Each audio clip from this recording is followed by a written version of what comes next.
Hello friend, welcome to Roni CS point.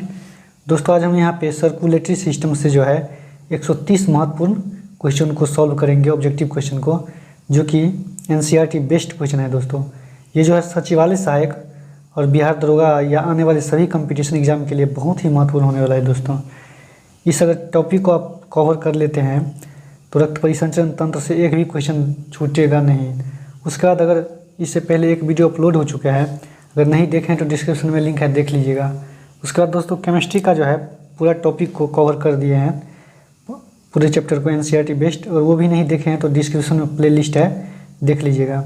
दोस्तों, यहाँ पे हम महत्वपूर्ण बिंदु जो है ये रक्त और रक्तवाहिका, हार्ट, लसिका और लसिका वाहिका और लसिका ग्रंथिया, इनसे जो है हम 130 महत्वपूर्ण क्वेश्चन को सॉल्व करेंगे, जो कि बहुत ही VVI होने वाला है। तो चलिए हम देखते हैं आज का पहला प्रश्न। आज का पहला प्रश्न है, मनुष्य के भीतर पदार्थों के लिए परिवहन डैश होता है। तो मनुष्य के भीतर पदार्थों के परिवहन के लिए परिसंचरण तंत्र होता है। दोस्तों, यहाँ पे ऑक्सीजन हम और CO2 को जो है हम अगर लेते हैं अंदर, तो यहाँ पे परिवहन होता है, ऑक्सीजन और CO2 का परिवहन होता है। इसी स्थिति में परिसंचरण तंत्र होता है। अगला प्रश्न है,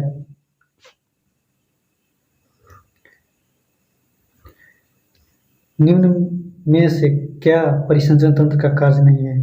निम्न में से क्या परिसंचरण तंत्र का कार्य नहीं है? तो पोषक पदार्थों का परिवहन करना, ये परिसंचरण तंत्र का कार्य है। श्वसन गैसों को परिवहन करना, ये भी काम है। और नाइट्रोजन वर्ज्य पदार्थ का परिवहन, ये भी जो है परिसंचरण तंत्र का कार्य है। और जटिल भोज्य पदार्थ को तोड़ना, ये जो है परिसंचरण तंत्र का कार्य नहीं है। तो इस तरह इसका आंसर जो है डी हो जाएगा। ये जो है जटिल भोज्य पदार्थ को तोड़ना, ये परिसंचरण तंत्र का कार्य नहीं है।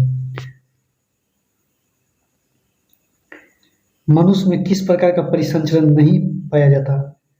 तो मनुष्य में जो है बंध परिसंचरण पाया जाता है, लसिका परिसंचरण ये भी पाया जाता है, उसका रुधिर परिसंचरण तंत्र ये भी होता है। तो खुला परिसंचरण तंत्र जो है दोस्तों ये नहीं होता, मनुष्य में जो है खुला परिसंचरण तंत्र नहीं होता। इस तरह इसका आंसर जो है सी हो जाएगा।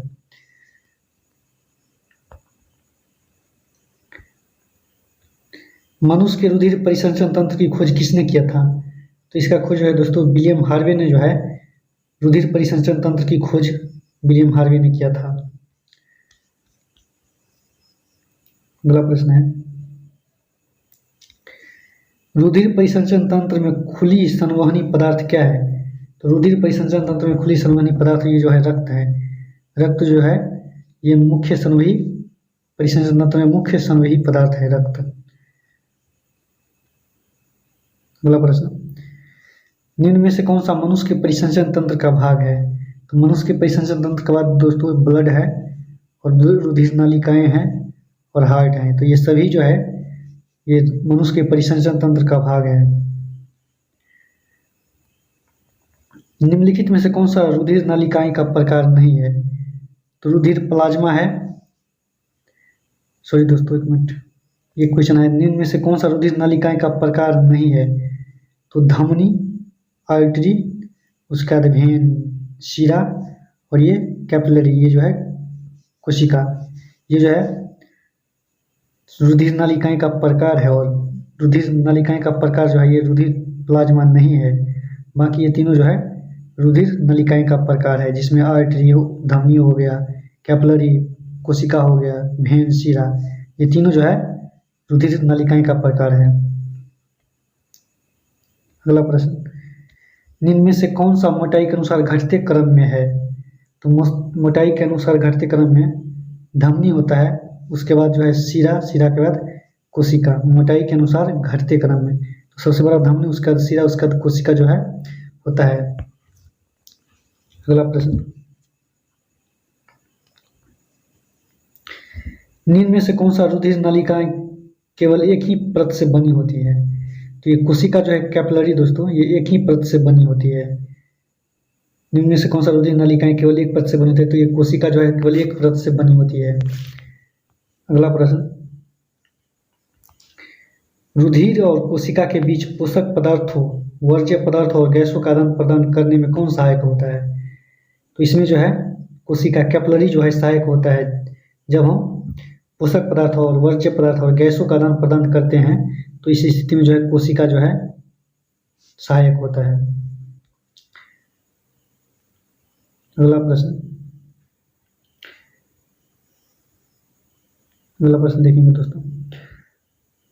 क्वेश्चन थोड़ा बड़ा है। निम्न में से कौन सा धमनी के संबंध में सत्य नहीं है? सॉरी दोस्तों, क्वेश्चन है निम्न में से कौन सा धमनी के संबंध में सत्य नहीं है?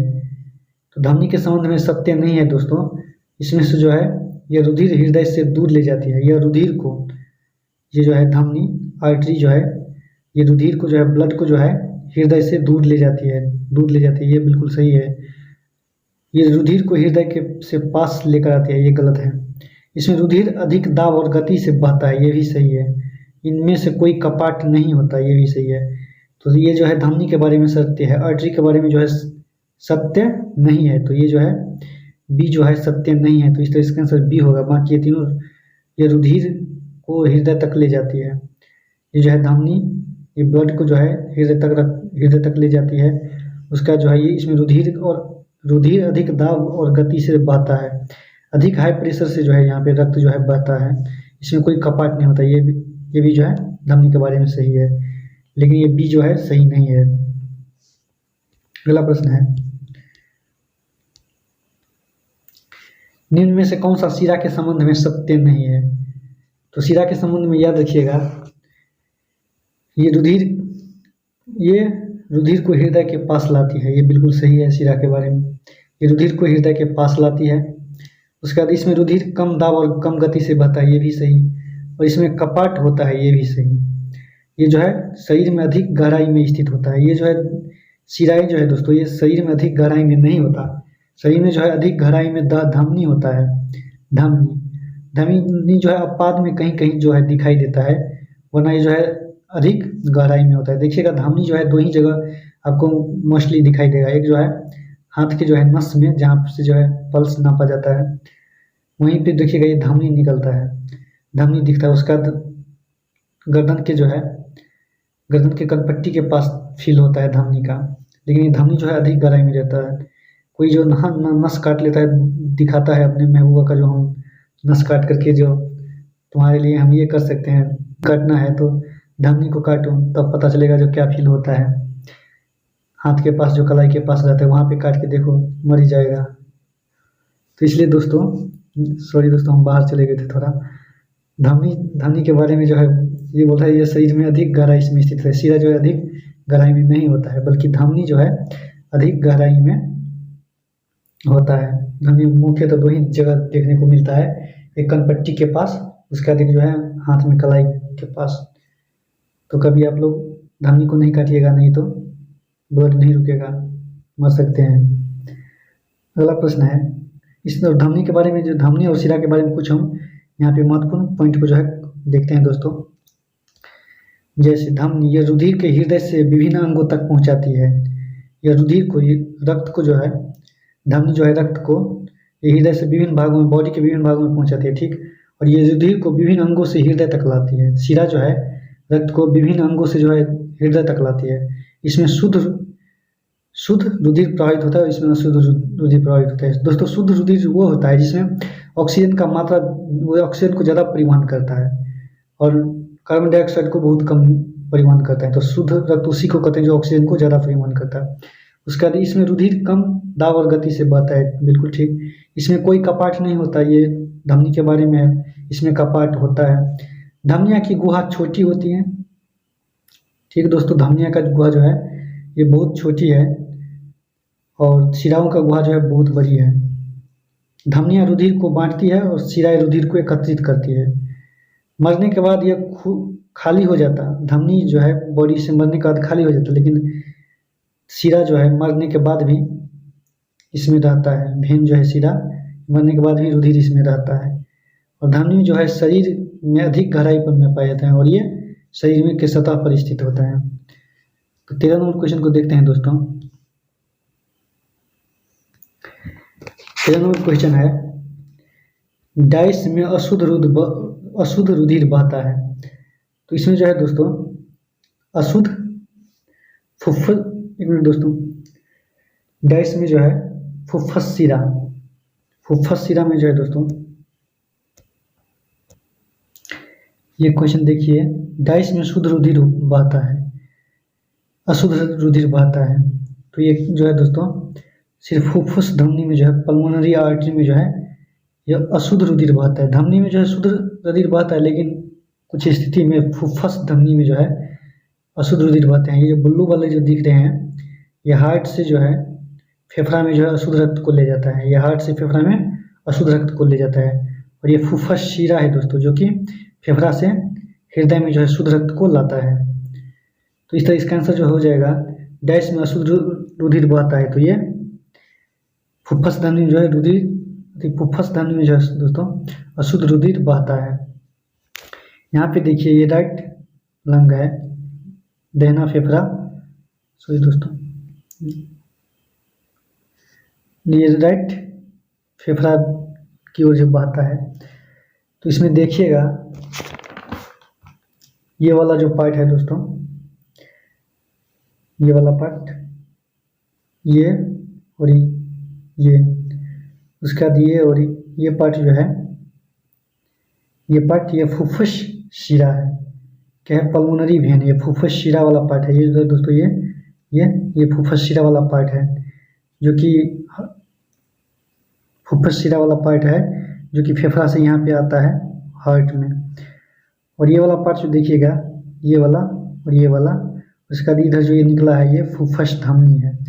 ये जो है यहाँ से ब्लड को ले जाता है, अशुद्ध रक्त को जो है फेफड़ा में ले जाता है।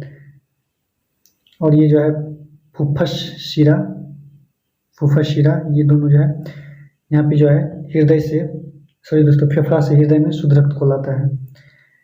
अगला क्वेश्चन देखेंगे, 14 नंबर प्रश्न है दोस्तों,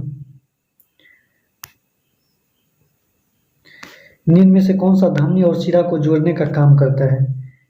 तो धमनी और शिरा को जोड़ने का काम जो है दोस्तों ये कैपिलरी कोशिका करता है। कौन करता है? ये कैपिलरी जो है, देखिए यहाँ पे कैपिलरी, यहाँ पे जरा गौर कीजिएगा, ये कैपिलरी जो है ये धमनी और फुफ्फुस धमनी और फुफ्फुस शिरा को जो है जोड़ने का काम करता है। तो निम्नलिखित में से कौन धमनी और शिरा को जोड़ने का काम करता है? तो ये कैपिलरी जो है, ये कैपिलरी कोशिका ये धमनी और शिरा को जो है जोड़ने का कार्य करता है। अगला प्रश्न देखेंगे दोस्तों, 14 नंबर प्रश्न, 15 नंबर, सॉरी दोस्तों, जब रक्त में ऑक्सीजन की मात्रा अधिक होता है तब इसे डैश कहते हैं। तो जब रक्त में ऑक्सीजन का मात्रा बढ़ता है तो इसे हम शुद्ध रक्त कहते हैं। इसमें ऑक्सीजन की मात्रा अधिक रहता है। कार्बन डाइऑक्साइड का मात्रा बहुत मिनिमम रहता है, ये नहीं कि साफ बहुत कम रहता है, ये नहीं कि साफ ही नहीं रहता है, थोड़ा कम मात्रा रहता है कार्बन डाइऑक्साइड का। तो शुद्ध रक्त में जो है ऑक्सीजन का मात्रा अधिक होता है। अगला प्रश्न है, साधारणतः शिरा का रंग कैसा प्रतीत होता है? तो साधारणतः शिरा का रंग जो है दोस्तों, देखिए यहाँ पे शिरा वेन, ब्लू, नीला जो है साधारणतः शिरा का रंग जो है नीला होता है। और ये धमनी का रंग जो है रेड यहाँ पे है, रेड रहता है। अगला प्रश्न, डाइस में रक्त उच्च दाब के साथ बहता है। तो उच्च दाब के साथ जो है रक्त में जो है दोस्तों, ये धमनी में जो है, आर्टरी में जो है रक्त उच्च दाब के साथ, हाई प्रेशर के साथ जो है बहता है। डैश खाली होने के बाद पिचक जाती है। तो ये जो है शिरा जो है खाली होने के बाद पिचक जाती है। अगला प्रश्न, अशुद्ध रक्त में डैश की मात्रा अपेक्षाकृत अधिक होती। तो अशुद्ध रक्त में जो है कार्बन डाइऑक्साइड की मात्रा अधिक होती है, तो पता ही होगा। अगला प्रश्न है दोस्तों, शिरा में उपस्थित कपाट का मुख्य कार्य क्या है? तो शिरा में उपस्थित कपाट का मुख्य कार्य ये रुधिर को विपरीत दिशा में जाने से रोकता है। कपाट जो है दोस्तों, ये रुधिर को विपरीत दिशा में जाने से रोकता है, यही काम है इसका, कपाट का। शिरा में उपस्थित कपाट का मुख्य कार्य है ये रुधिर को जो है आगे जाने, विपरीत दिशा में जाने से रोकता है। अगला प्रश्न, निम्नलिखित में से कौन सा रक्त के संबंध में गलत है? तो यह एक द्रव्य संयोजी ऊतक है, ये बिल्कुल सही है। इसका pH मान 7.4 होता है, ये भी सही है। इसकी उत्पत्ति मध्य जन स्तर से होता है, ये भी सही है, और यह अम्लीय प्रकृति का होता है। रक्त के बारे में ये दोस्तों गलत है, इस तरह इसका आंसर जो है डी हो जाएगा। ये जो है रक्त का प्रकृति जो है क्षारीय होता है दोस्तों, क्षारीय होता है। अगला प्रश्न है, रुधिर के अध्ययन को क्या कहा जाता है? तो रुधिर के अध्ययन को जो है हीमेटोलॉजी में जो है ब्लड का अध्ययन किया जाता है, रक्त का अध्ययन जो है हीमेटोलॉजी में किया जाता है। एक स्वस्थ मनुष्य के शरीर में औसतन कितना रक्त होता है? तो यहाँ पे है एक स्वस्थ मनुष्य, यहाँ पे दोस्तों ये मनुष्य, ये यहाँ पे एक स्वस्थ मनुष्य मतलब युवा सब के बारे में बोल रहा है, न कि बच्चे के बारे में। एक स्वस्थ वयस्क के बारे में बोल रहा है। एक स्वस्थ मनुष्य के शरीर में औसतन कितना रक्त होता है? तो इसमें जो है 5 से 6 लीटर रक्त औसतन होता है। वयस्क के शरीर में जो है 5 से 6 लीटर रक्त रहता है। अगला प्रश्न है, निम्न में से कौन सा रक्त का घटक है? तो रक्त का घटक प्लाज्मा, WBC एवं प्लेटलेट्स और RBC। इस प्लाज्मा लाल रक्त कणिका, जिसे रेड ब्लड सेल्स कहते हैं, रेड ब्लड कॉर्पस्कल्स भी कह सकते हैं, श्वेत कणिका। और ये पट्टिकान, याद रखिएगा प्लेटलेट्स, ज़्यादातर प्लेटलेट्स इंग्लिश में रहता है, लेकिन हिंदी इसका याद रखिएगा पट्टिकान होता है प्लेटलेट्स का, ये भूलिएगा नहीं। कहीं कहीं हिंदी भी दिया पूछ देगा एग्जाम में, तो प्लेटलेट्स इंग्लिश हिंदी याद रखिएगा। तो इसमें जो है प्लाज्मा, WBC, RBC और प्लेटलेट्स, ये सभी जो है पाया जाता है रक्त में। अगला प्रश्न है, इस तरह इसका आंसर जो है डी हो जाएगा, डी इसका आंसर हो जाएगा। अगला प्रश्न है, रुधिर में प्लाज्मा की मात्रा लगभग कितनी होती है? तो देखिए रुधिर में प्लाज्मा का मात्रा 55% होता है। कितना? 55%। और ब्लड की मात्रा जो होता है दोस्तों 45%, जिसमें से 44% ब्लड और 1% जो है WBC और प्लेटलेट्स पाया जाता है। अगला प्रश्न है, रुधिर की प्लाज्मा में जल का प्रतिशत लगभग कितना होता है? तो रुधिर के प्लाज्मा में जो है, रक्त के प्लाज्मा में जो जल का प्रतिशत लगभग 90 से 92% होता है। कितना? 90 से 92%, याद रखिएगा 90 से 92% होता है। अगला प्रश्न है, रुधिर की प्लाज्मा का रंग कैसा होता है? तो रुधिर की प्लाज्मा का रंग जो है, रुधिर के प्लाज्मा का रंग जो है हल्के पीले रंग का होता है, हल्के पीले रंग का। देखिए यहाँ पे कलर जो है रुधिर का हल्के पीले रंग का होता है। सॉरी दोस्तों। अगला प्रश्न है, प्लाज्मा का प्रकृति कैसा होता है? तो प्लाज्मा का प्रकृति जो है दोस्तों, प्लाज्मा का प्रकृति ये क्षारीय होता है। प्लाज्मा का प्रकृति जो है क्षारीय होता है। अगला प्रश्न है, रुधिर के प्लाज्मा में उपस्थित घटक के संदर्भ में कौन सा सत्य है? तो जल 90 से 92% होता है, बिल्कुल सही। इसमें जो है प्रोटीन 6 से 8% होता है, ये भी सही है। अकार्बनिक आयन है, इनमें सभी जो है प्लाज्मा के बारे में सत्य है। दोस्तों ये VVI है, ये NCERT में जो दिया है वही ये लिखा हुआ है। जितना NCERT में मान दिया है ये यहाँ पे हम लिखे हैं, यहाँ पे अंकित किया गया है। तो ये याद रखिएगा, जो प्लाज्मा के बारे में ये सब सही है।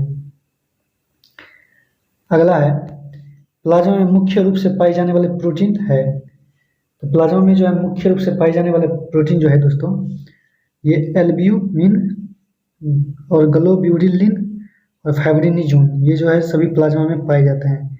एल्ब्यूमिन, ग्लोब्यूलिन और फाइब्रिनोजन, ये जो है सभी प्लाज्मा में पाया जाता है। अगला प्रश्न है, डाइस प्रोटीन की आवश्यकता रक्त थक्का बनाने के लिए या स्कंदन में होता है। जिसमें फाइब्रिनोजन का जो दोस्तों कार्य जो है, ये प्रोटीन के रक्त को थक्का बनाने और स्कंदन में जो है इसका भूमिका रहता है। किसमें? तो फाइब्रिनोजन में। दोस्तों कुछ हम पॉइंट यहाँ पे देख लेते हैं एल्ब्यूमिन और यहाँ पे जो प्लाज्मा प्रोटीन के बारे में।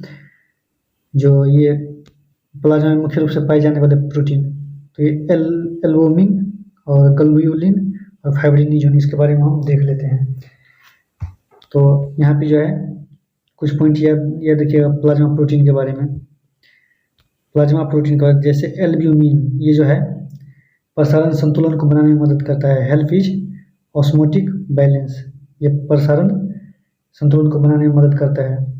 और ये जो है ग्लोब्यूलिन, ये फॉर डिफेंस मैकेनिज्म, ये जो है बॉडी को जो है सुरक्षा प्रदान करता है। ये ग्लोब्यूलिन जो है दोस्तों, ये बॉडी को सुरक्षा प्रदान करता है। और ये फाइब्रिनोजन प्रोथ्रोम्बिन जो है, ये रक्त को थका बना जमने में मदद करता है। इस तरह सॉरी दोस्तों, अगला प्रश्न देख लेते हैं, 32 नंबर प्रश्न। सॉरी दोस्तों, निम्न में से कौन सा प्रोटीन का उपयोग प्रसारणी संतुलन के लिए किया जाता है? तो प्रसारणी संतुलन के लिए यहाँ पे हम बता दिए थे, जो बिल्यूमिन कौन है दोस्तों? सॉरी दोस्तों, ये थोड़ा मिट गया है। ये एल्ब्यूमिन जो है, एल्ब्यूमिन यहाँ पे इंग्लिश लिखा हुआ है, देख लीजिएगा। इनमें से किस प्रोटीन का उपयोग प्रसारणी संतुलन के लिए किया जाता है? तो प्रसारणी संतुलन के लिए एल्ब्यूमिन का प्रयोग किया जाता है। एल्ब्यूमिन का प्रयोग जो है प्रसारणी संतुलन के लिए किया जाता है। अगला प्रश्न है, प्लाज्मा में उपस्थित कौन सा पदार्थ जो शरीर में रक्त थक्का बनने से रोकता है? तो ये हिपेरिन नामक जो है पदार्थ जो है दोस्तों, ये शरीर में थक्का बनाने से रोकता है। थक्का बनाने से जो है रोकता है ये हिपेरिन। अगला प्रश्न है, प्लाज्मा में उपस्थित कोलेस्ट्रॉल के संदर्भ में कौन सा असत्य है? तो ये दोस्तों, कोलेस्ट्रॉल जो है बॉडी के लिए आवश्यक है, और कोलेस्ट्रॉल जो है ज़्यादा बढ़ जाने से भी हानिकारक है। तो यहाँ पे देखिए कोलेस्ट्रॉल के बारे में, प्लाज्मा में कोलेस्ट्रॉल के संदर्भ में कौन सा असत्य है? तो ये देखिए, ये यकृत बनाता है, ये जो है लीवर इसको बनाता है। कोलेस्ट्रॉल को जो है लीवर बनाता है, ये बिल्कुल सही है। ये प्लाज्मा झिल्ली को मजबूती प्रदान करता है, ये भी सही है। उसके बाद ये स्टेरॉइड हार्मोन के बनने से में सहायता करता है, ये भी जो है स्टेरॉइड हार्मोन के बनने में सहायता करता है, ये भी जो है कोलेस्ट्रॉल के संदर्भ में सही है। और ये जो अग्नाशय में बनता है, ये दोस्तों गलत है, ये अग्नाशय में नहीं बनता है। इस तरह इसका आंसर जो है डी हो जाएगा।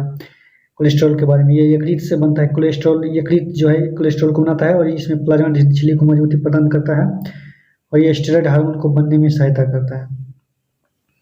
दोस्तों, अगर सेशन अच्छा लग रहा हो तो लाइक कमेंट शेयर जरूर कीजिएगा, बहुत मेहनत लगता है दोस्तों वीडियो बनाने में। हम आपसे यही उम्मीद कर सकते हैं, जो आप लाइक शेयर सब्सक्राइब जरूर कीजिएगा। रुधिर में आरबीसी की मात्रा लगभग कितना होता है? रुधिर में आरबीसी की मात्रा लगभग कितना होती है? तो रुधिर में जो है आरबीसी की मात्रा 44% होता है।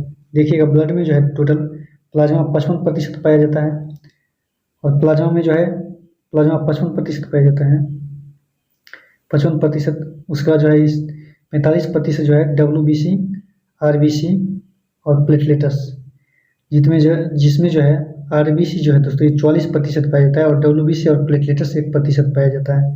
तो RBC की मात्रा लगभग कितनी होती है? तो 44%, 1% प्लेटलेट्स और WBC। अगला प्रश्न है, RBC के संदर्भ में कौन सा असत्य है? तो RBC के संदर्भ में कौन सा असत्य है? तो इसका जीवन काल 120 दिन होता है, ये बिल्कुल सही है। इसे लिक्विड शॉर्ट कहा जाता है। सॉरी दोस्तों, ये गलत है। यही जो है RBC के बारे में असत्य है, इसे लिक्विड शॉर्ट नहीं कहा जाता है। लिक्विड शॉर्ट जो है WBC को कहा जाता है, व्हाइट ब्लड सेल को कहा जाता है।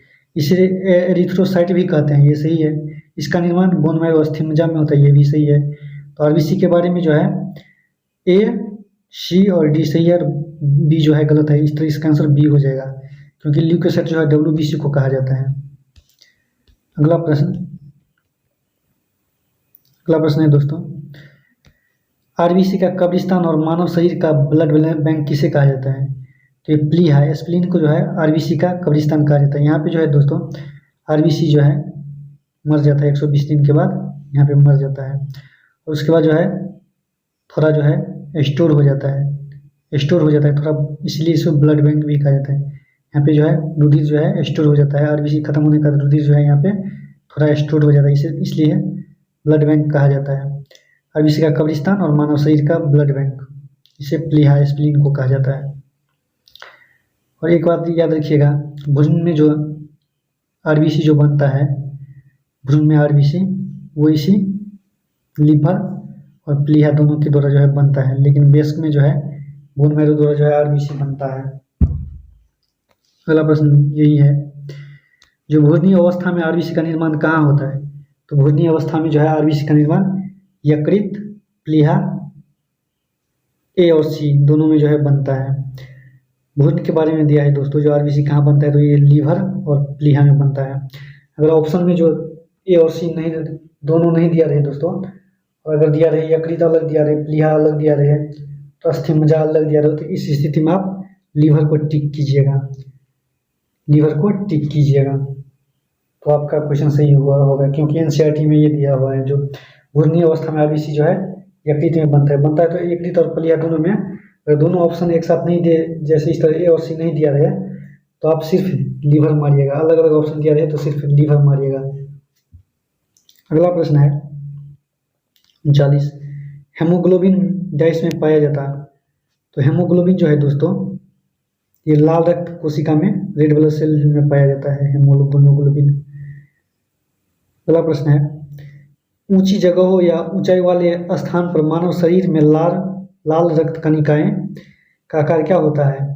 तो इस स्थिति में जो है संख्या में बढ़ जाएगा, आरबीसी जो है बढ़ जाता है, क्योंकि ऊंचाई जगह वाले स्थान पर जाने पर मानव शरीर में आरबीसी जो है दोस्तों ये बढ़ जाएगा, क्योंकि यहाँ ब्लड प्रेशर थोड़ा बढ़ जाता है, इसी के कारण जो है आरबीसी बढ़ जाता है। ऑक्सीजन की सॉरी दोस्तों, आरबीसी इसलिए बढ़ जाता है ऊंचाई जाने पर, क्योंकि वहाँ पे ऑक्सीजन की कमी हो जाता है, और सॉरी दोस्तों, ऑक्सीजन का मांग बॉडी जो है ज़्यादा करने लगता है, इसी कारण जो है आरबीसी बढ़ जाता है।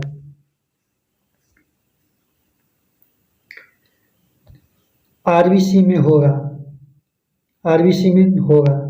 तो इसमें जो है केवल अवायवीय श्वसन होता है। आरबीसी में जो है दोस्तों केवल अवायवीय श्वसन होता है, याद रखिएगा, क्योंकि यहाँ पे माइटोकॉन्ड्रिया नहीं पाया जाता, इसी कारण जो है अवायवीय श्वसन होता है। आरबीसी का बनना क्या कहलाता है? तो याद रखिएगा, जो आरबीसी का बनना जो एरिथ्रोपोएसिस कहलाता है। क्या कहलाता है? एरिथ्रोपोएसिस। आरबीसी का निर्माण, क्योंकि ये आरबीसी का बनना जो है एरिथ्रोपोएसिस कहलाता है, और ये एरिथ्रोपोएटिक अंग जो है ये आरबीसी को बनाता है दोस्तों। क्या करता है? एरिथ्रोपोएटिक अंग ये आरबीसी को निर्माण करता है, आरबीसी को बनाता है, निर्माण करता है, आरबीसी को बनाता है और निर्माण करता है। जैसे अगर बच्चे में जो है आरबीसी जो है लीवर और एस्प्लीन के द्वारा बनता है, तो यही जो है एरिथ्रोपोएटिक अंग जो है इसको बनाता है। उसके बाद बोन मेरो जो आरबीसी बनता है, इसको भी एरिथ्रोपोएटिक अंग बनाता है। और ये एरिथ्रोपोएटिन जो याद रखिएगा, एरिथ्रोपोएटिन ये किडनी का एक हार्मोन है, जो कि बोन मेरो को जो है सूचना देता है, संदेश भेजता है, स्टिमुलेट करता है, जो तुम आरबीसी का जल्दी निर्माण कर। ये एरिथ्रोपोएटिन ये जो है एक हार्मोन है, किडनी का एक हार्मोन है, जो आरबीसी को जो है संदेश देता है, जो जल्दी आरबीसी को संदेश देता है, जो जल्दी बोन मेरो को संदेश देता है, जो जल्दी आरबीसी का निर्माण करो। अगला प्रश्न है, असामान्य रूप से आरबीसी का बढ़ना क्या कहलाता है? तो असामान्य रूप से जो है आरबीसी का बढ़ना पॉलीसाइथीमिया कहलाता है। क्या कहलाता है? पॉलीसाइथीमिया। अगर आरबीसी बढ़ जाए तो इस स्थिति में जो है पॉलीसाइथीमिया कहलाता है। अगला प्रश्न, निम्नलिखित में से कौन सा एरिथ्रोपोएटिक अंग हो सकता है? तो एक लीवर और ये अस्थिमज्जा, ये जो है दोस्तों एरिथ्रोपोएटिक अंग हो सकता है, क्योंकि ये आरबीसी का निर्माण करता है। अगला प्रश्न, 120 दिन बाद आरबीसी को डैश निगल जाता है। तो आरबीसी को जो है दोस्तों ये फांगोसाइट जो है निगल जाता है। 120 दिन के बाद फांगोसाइट जो है आरबीसी को निगल जाता है। ये पॉइंट याद रखिएगा दोस्तों, ये वीवीए प्रश्न सब है, आपको बहुत ही लाभदायक होगा बायोलॉजी का ये सेशन। अगर थोड़ा भी अच्छा लगे तो लाइक शेयर सब्सक्राइब जरूर कीजिएगा। डाइस में आरबीसी का केंद्रक पाया जाता है, तो आरबीसी का केंद्रक जो है पाया जाता है। तो ये पॉइंट याद रखिएगा, जो सभी स्तनधारी में जो है केंद्रक, सभी स्तनधारी में केंद्रक नहीं पाया जाता है। स्तनधारी में जो है ये न्यूक्लियस केंद्रक नहीं पाया जाता है आरबीसी में। लेकिन अब बाद में एक ऐसा है जो जिसमें जो है केंद्रक पाए जाते हैं, वो ऊँट है, जो हर स्थिति में इसमें जो है केंद्रक पाया जाता है। केंद्रक किसमें पाया जाता है अब बाद में याद रखिएगा। जबकि स्तनधारी में, सभी स्तनधारी में केंद्रक नहीं पाया जाता, लेकिन ऊँट ऐसा जानवर है जिसमें स्तनधारी जीव है जिसमें आरबीसी का में केंद्रक पाया जाता है। ये फुल्ली एनसीईआरटी बेस्ड क्वेश्चन है दोस्तों। हर वीडियो में हम दोस्तों लाइक से सब्सक्राइब करने के बारे में नहीं बोलते हैं, लेकिन इस बार बोल रहे हैं। इनमें से कौन सा एक ल्यूकोसाइट है? तो ये डब्ल्यूबीसी जो है दोस्तों ये ल्यूकोसाइट है। अगला प्रश्न, डब्ल्यूबीसी से संबंधित कौन सा गलत है? तो ये इसका जीवन काल 120 दिन, ये तो यही गलत है, इसका आंसर यही हो गया, क्योंकि 120 दिन जो है आरबीसी का जीवन काल होता है, इसका जीवन काल 3 से 4 दिन होता है, ये सही है। इसमें कोई वर्णक नहीं पाया जाता है, ये भी सही है। इसमें केंद्रक होता है डब्ल्यूबीसी, ये भी सही है डब्ल्यूबीसी के बारे में। बाकी जो है ये गलत है, इस तरह इसका आंसर ये हो जाएगा। अगला प्रश्न है, डब्ल्यूबीसी कितने प्रकार के होते हैं? याद रखिएगा, डब्ल्यूबीसी टोटल 5 प्रकार के होते हैं, ये याद रखिएगा। डब्ल्यूबीसी जो है 5 प्रकार के होते हैं। वो 5 प्रकार जो है दोस्तों हम बता देंगे।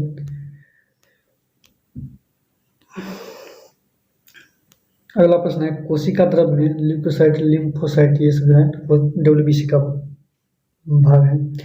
कोशिका द्रव में कणों के आधार पर श्वेत रक्त कोशिका कितने प्रकार के होते हैं? तो कोशिका द्रव में कणों के आधार पर श्वेत रक्त जो है डब्ल्यूबीसी 5 प्रकार के होते हैं। कितने प्रकार के? 5 प्रकार के। अगला प्रश्न, निम्न में से कौन सा डब्ल्यूबीसी का एक प्रकार नहीं है? तो ये जो है लिम्फोसाइट जो है दोस्तों डब्ल्यूबीसी का प्रकार नहीं है। बाकी एशनोफिल, वाइसोफिल और न्यूट्रोफिल ये जो है डब्ल्यूबीसी का प्रकार है। लिम्फोसाइट जो है डब्ल्यूबीसी का प्रकार नहीं है। अगला प्रश्न, डैश को थ्रोम्बोसाइट भी कहा जाता है। तो थ्रोम्बोसाइट ये जो है आरबीसी को जो है थ्रोम्बोसाइट कहा जाता है। निम्न में से कौन सा रक्त का थक्का जमने में मदद करता है? तो थक्का जमने में मदद करने वाला जो पदार्थ है दोस्तों, थक्का जमने में मदद करने वाला पदार्थ ये याद रखिएगा प्लेटलेट्स है। रोग प्रतिरोधक क्षमता को बढ़ाता है, तो ये डब्ल्यूबीसी जो है रोग प्रतिरोधक क्षमता को बढ़ाता है। अगला प्रश्न है, मनुष्य में रक्त समूह ए, बी और ओ का पता सबसे पहले किसने लगाया? तो मनुष्य में जो है रक्त समूह ए, बी और ओ का पता ये जो है कार्ल लैंडस्टीनर ने पता लगाया था। किसने? कार्ल लैंडस्टीनर ने पता लगाया था। ये प्रश्न एक बार और देख लीजिए, मनुष्य में रक्त समूह ए, बी और ओ का पता सबसे पहले किसने लगाया? तो इसका पता कार्ल लैंडस्टीनर ने लगाया था। अगला प्रश्न है,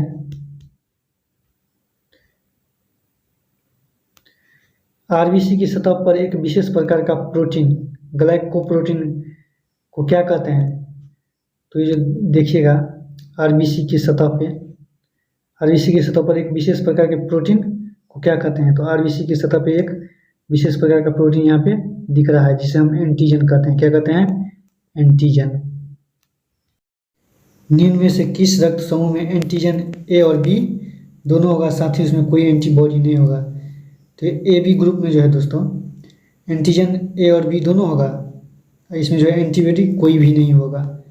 याद रखिएगा, जो ब्लड ग्रुप होगा वही एंटीजन होगा, जिसमें जो अगर ये ए ब्लड ग्रुप है तो इसमें ए एंटीजन होगा और एंटीबॉडी नहीं होगा।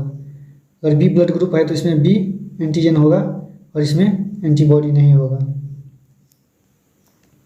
अगला है, डैश को सार्वभौमिक ग्रहणकर्ता कहा जाता।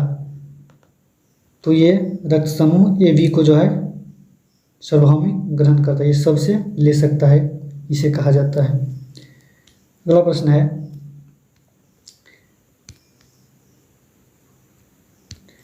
किस रक्त समूह में कोई एंटीजन नहीं होगा जबकि एंटीबॉडी ए और बी दोनों होगा। तो ये जो है ओ में जो है कोई एंटीजन नहीं होगा लेकिन इसमें एंटीबॉडी होगा। सिर्फ ये ओ ही है जो इसमें कोई एंटीजन नहीं होगा बल्कि इसमें एंटीबॉडी सिर्फ होगा। अगला प्रश्न है, किस रक्त समूह को सार्वभौमिक दानकर्ता कहा जाता है।